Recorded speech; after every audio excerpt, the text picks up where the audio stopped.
Welcome to our new video series by Mongoose Press. We want to bring you some of the best and finest resources available in our chess library. And for our very first video, we selected an epic checkmate by Jose Raul Capablanca. And it features everyone's favorite checkmate, the smothered mate. Capablanca scores an impressive smothered mate over the board against his opponent Herman Madison in Carlsbad 1929. And in this game that we're going to be looking at is taken from our publication Capablanca, a primer of checkmate by Frisco del Rosario. And at the end of this video we're going to post some links and other pertinent information for you so that you can do some follow-up study to this video. So let's get started. The game starts with 1d4 followed by knight f6, c4, e6, knight c3, and bishop b4. This opening is called the Nimzo-Indian defense. And early chess theory considered that the occupation of the center by a pawn was necessary to control the center. But the hypermodern school of thought changed this notion. In this opening, black maintains control of the center with pieces and not pawns.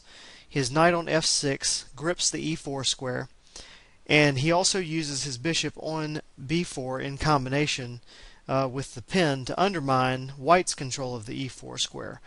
So this bishop on b4 adds a little bit of pressure to the e4 square for white. And also as a bonus, black is already able to castle after his third move. Alright, queen c2. This logical looking move actually adds control to the e4 square, and it preserves the option of capturing on c3 with the queen, avoiding the doubling of the pawns. Black responds with a very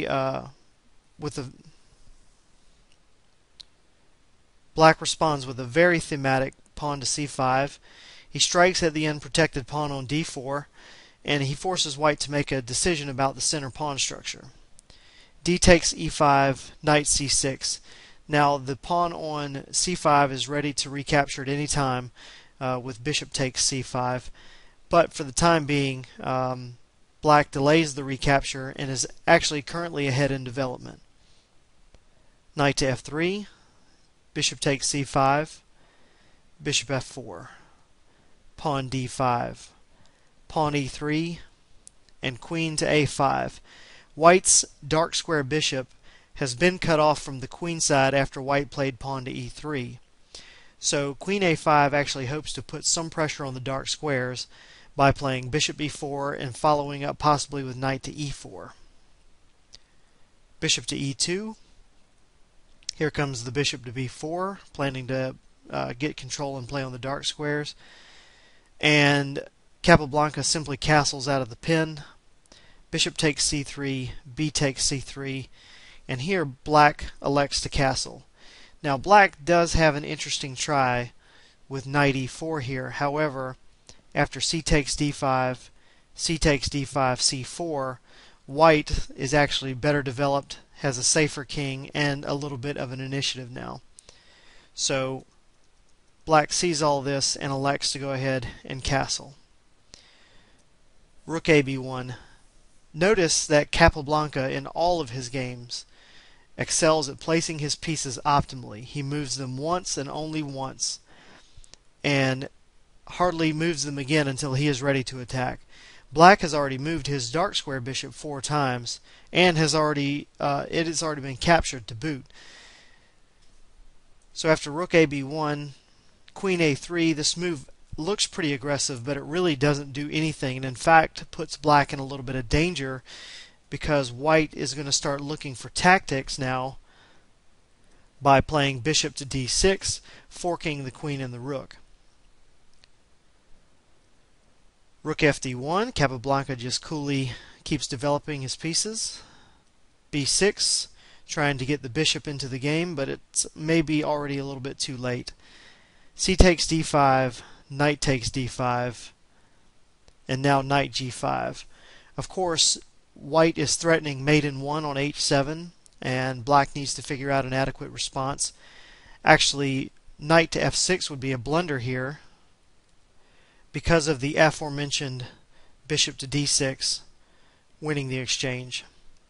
So knight to f6 to defend h7 is not plausible in this position. So black strikes out with a pretty aggressive move, f5. Actually, I think g6 probably holds the fort a little bit better. Of course, it is a scary looking move with all those holes on the dark squares, and black not having a dark squared bishop. So he instead opts for pawn to f5 to prevent mate. White follows up with bishop f3, threatening to win a pawn. Then queen to c5. And now pawn to c4. Knight b4, hitting the queen. And boy, doesn't that queen on b3 look awfully dangerous right now. And in fact, you can already see the smothered mate motif setting up. Black plays right into this with pawn to e5. White responds with a3. Knight a6. And now white has the win in the bag. Bishop takes c6. And Madison resigned here, but let's take a look at the coup de grace, the reason that we're all here today, boys and girls. The smothered mate. Queen takes c6, c5 check, king h8, knight f7 check, king g8, knight h6 double check, king h8, queen g8 check, rook takes g8, and of course knight f7 checkmate.